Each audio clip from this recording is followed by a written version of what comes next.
검찰총장 오늘 보고 명품백 최종 처분은 과연 오늘 보고를 할 검찰 어떤 선택을 내릴지 궁금합니다. 수사심의위원회에 김건희 여사와 최재형 씨에 대한 엇갈린 결론이 나왔죠. 과연 검찰은 어떤 선택할까요?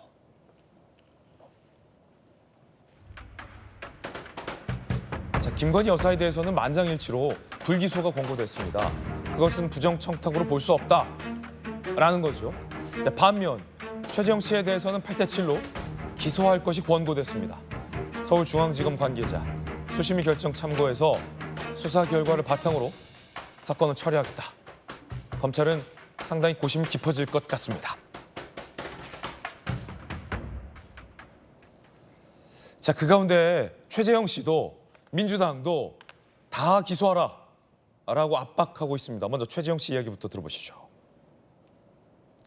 명품백을 건넨 최재형 씨는 이거 청탁이고 뇌물이다 라는 식으로 주장을 하고 있고요. 검찰에서는 어느 세상 어느 사람이 청탁을 저렇게 드러내놓고 함정을 파놓고 하냐라며 저것은 그냥 함정인 선물이다라고 보고 있는데 최재형 씨 의견입니다. 수사심의 결과에 대해서 좀 어떤 입장이신지. 검찰은 수사심의위원회 결과를 존중하여 잘 적용하고 그대로 잘 이행해줬으면 좋겠다라고 생각을 합니다. 검찰이 혹시 불기소 처분을 하면 어떻게 하실 생각이실까요? 불기소 처분하지 않겠죠. 왜냐하면 지금 국민 여러분들이 김건희 씨에 대한 분노가 굉장히 많이 들끓어 오르고 있지 않습니까? 검찰이 선택할 수 있는 경우의 수는 몇 가지 안 됩니다. 함께 보시죠. 수사심의위원회의 권고에 따라서 여사에 대해서 불기소하고 그리고 최재형 목사에 대해서 기소를 할 경우, 여사도 불기소하고 최 씨도 불기소할 경우, 여사도 기소하고 최 씨도 기소할 경우, 오늘 검찰총장의 최종 결과를 보고합니다. 이르면 오늘 최종적인 결론이 발표될지도 모릅니다. 검사 출신의 김관선 변호사님, 경우의 수가 그렇게 많지는 않은데 저 세 가지 중에서도 사실은 두 가지로 줄여지지 않겠습니까?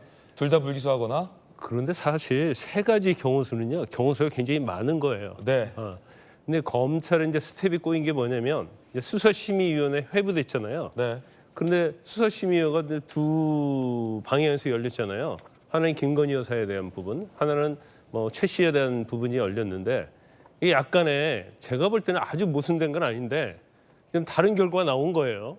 그러면 검찰의 입장에서는 이제 법리적으로만 그냥 간다고 한다면 일단 김건희 여사에 대해서는 지금 부정청탁금지법에 배우자 처벌 규정이 없잖아요. 예. 이게 불기소하는 게 제가 볼 때는 당연하거든요. 그런데 최 씨에 대해서는 지금 부정청탁금지법에 무조건 해당이 됩니다. 그러면 사실 그걸 기소를 해야 하는데 직무와 관련성 여부가 사실은 배우자에 있어서만 문제되지 최 씨에 대해서는 문제가 안 돼요. 그런데 수사심의에서 최 씨는 직무 관련성 상관이 없음에도 불구하고 직무 관련성에 대해서만 계속 집중적으로 심의를 해가지고 직무 관련성이 있다고 이렇게 나온 거예요. 그런데 지금 최 씨의 변호사도 그런 얘기를 했잖아요. 부정청탁금지법상 최 씨는 처벌받아도 배우자인 김건희 여사는 처벌할 수 없다고 이렇게 또 본인들이 얘기한단 말이에요. 그러면서 최 씨는 또 뭐라고 했냐면 불기소할 수 없을 거다. 나도 기소하고 김건희 여사도 기소할 거다. 이런 얘기를 하고 있어요. 그러니까 시청자 진짜 국민 입장에서 보면 이제 법적인 문제 굉장히 어려운 측면이 좀 있어요. 그런데 이제 제가 개인적으로 볼 때는 아까 경우 수에 몇 가지 있는데 검찰이 원래 자신들이 결정하려고 했던 내용 그대로 기소할 가능성이 크다. 그러면 일단 김건희 여사에 대해서는 불기소를 하고요. 그다음에 최 씨에 대해서는 일부에 대해서만 기소를 하고 부정청탁에 대해서는 불기소하는 방법이 있고 그렇지 않으면 굉장히 좀 약간 부정청탁금지법만 관련돼서 본다고 하면 그냥 법률적으로는 배우자를 처벌할 수 없지만 최 씨를 기소하고 이걸 받은 사람 불기소한다. 이거는 사실 상식적인 수준에서는 법과 상관없이 이해가 가지 않기 때문에 이 부분에 대한 고민이 있을 거예요. 그러면 이걸 정치적으로 푼다? 이것도 참 애매한데 경우에 따라서는 제가 볼 때는 최 씨에 대해서도 불기소, 김건희 여사에 대해서 불기소 이런 결과 아니면 최 씨 기소, 김건희 여사는 불기소. 이 둘 중에 하나가 나올 가능성이 크다 이렇게 봅니다. 네. 자, 기소 여부를 결정하는데 여러 가지 기준이 있겠습니다만 이 청탁금지법상 배우자를 처벌할 수 있는 처벌 규정이 없다라는 것 말고도 사실 본질적으로 검찰이 바라보고 있는 것과 최 씨에 대해서 수사심의위원회가 본 것이 다른데 그 명품백을 청탁 목적의 선물로 건넸다라고 수사심의위원회는 보고 있는 거잖아요. 하지만 수사팀에서는 아니 그 뇌물 자체가 아니 그 명품백 자체가 뇌물이나 부정청탁이 아닌 일종의 그냥 선물이다라고 보고 있는 근본적인 시각이 다른데 김관선 변호사는 어떻게 보세요? 그런데 이게 이 지금 수사심의에서 다루고 있는 것이 직무 관련성이 있다를 예를 들어서 그 전제가 된다고 한다면 이게 뇌물이랄지 이제 변호사법 위반이 됐느냐 알선수재가 됐느냐 이런 문제가 있어요. 이 알선수재는 뭔가 청탁을 받고 그렇게 해줄 목적으로 뭔가를 받았으면 예. 이건 뭐 난 대통령한테 내가 부탁해서 뭘 해보겠다고 하면 알선수재가 될 수 있는 거고 또 공무원이 취급하는 사무 대통령이 공무원 아닙니까? 사무와 관련해서 뭔가를 받았다고 하면 이것 또한 뭐 변호사법 위반이 될 수가 있는데 지금 수사심의의 결론 내용도 여러 가지 보면 여기까지는 가지 않았어요. 단지 부정청탁금지법상 직무 관련성이 있느냐 없느냐 이걸 가지고 논란을 빚었는데 저는 약간 최 씨에 대한 수사심의위원회 좀 내용들이 논의됐던 내용들이 지금 언론 보도 보면 좀 이해하지 않는 부분이 있어요. 예. 어떤 부분이냐면 검사 출신의 변호사면서 뭐 교수 그런 사람이 아니 5%만 죄가 인정이 돼도 기소를 해야 한다 이런 얘기를 했다는 거예요. 그런데 우리나라 무죄 추정 원칙 아니에요? 근데 95%가 무죄될 가능성이 크고 5%가 유죄일 가능성이 크면 이거 당연히 불기소하는 게 맞죠. 그리고 우리가 유죄 판결할 때는요. 항상 전제가 있어요. 재판관으로 하여금 판사로 하여금 합리적 의심이 없을 정도의 증명이 돼야 하는 거거든요. 그러면 5% 정도 유죄의 가능성이 있다고 한다면 이거 합리적 의심이 있을 정도 유죄 입증이 안 되는 거잖아요. 그러면 사실은 기소하면 안 되는 거죠. 그런데 아마 이 검사 출신 교수가 그 분위기를 다 주도를 했다고 그럽니다. 그러면 거기에서 비법률적인 수사심의위원들은 따라갈 수밖에 없거든요. 그래서 수사심의위원 뭐 내용을 구체적으로 심의한 내용을 잘 모르겠지만 뭐 어떻든 간에 수사심의위가 정말 법적으로 전문성이 있느냐 없느냐 이제 그런 것들이 지금 도마 위에 오르고 있는 상태고 폐지하는 게 해야 하는 거 아니냐 이런 의견도 상당히 나오고 있는 것 같아요. 그렇군요. 자, 일각의 보도에 따르면 오늘 검찰은 아마도 김건희 여사에 대해서도 불기소, 최 씨에 대해서도 불기소할 가능성이 크다라는 보도들도 일각에서 나오고 있습니다. 그러나 뭐 아직 최종 결과가 발표된 것은 아니기 때문에 확신할 수는 없는 그런 상황인데 안용환 의원님, 네. 지금 어쨌든 이런 상황이에요. 김광선 변호사가 자세히 말씀을 잘 해주셨는데 안용환 의원이 지금 검찰총장이라면 어떻게 하시겠습니까?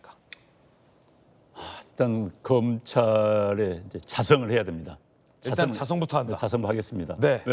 이거 너무 오래 끌었기 때문에. 네. 자, 자성이 끝났어요. 네, 그러면 빨리 정리했더라면 이렇게 안 됐기 때문에 일단 예. 국민들 죄송하다는 이야기 해야 되는 거예요. 그리고 이제 수사심의위원회에서 참 속된 말로 표현해 골 때린 사건이 돼버렸습니다. 골을 때려요? 희한한 사건입니다. 골을 때려요? 전 지금 조금 전에 최재형 목사, 지금 목사님인지 잘 모르겠습니다. 예. 최재형 씨 발언을 보면서 대한민국에, 전 세계, 검찰은 너 죄 아니라고 하는데 내가 죄인입니다. 저 좀 벌 좀 주십시오. 저 전과자 만들어 주십시오. 하고 외치는 자기가 김건희 여사를 잡기 위해서 공작을 했다는 것을 스스로 지금 공인하고 자랑하고 다니는 겁니다. 내 공작의 결과가 지금 나타나고 있다. 이건 정말 아니고요. 목사님이 저러시면 안 된다는 생각이 들고요. 두 번째 이제 수심의 결과, 과거 역대 수심의 결과에 대해서는 검찰이 존중을 해 왔었습니다. 네. 그리고 불기소 건에 대해서 검찰이 수사심의위원회에서 불기소한 건에 대해서 기소한 건이 있었어요.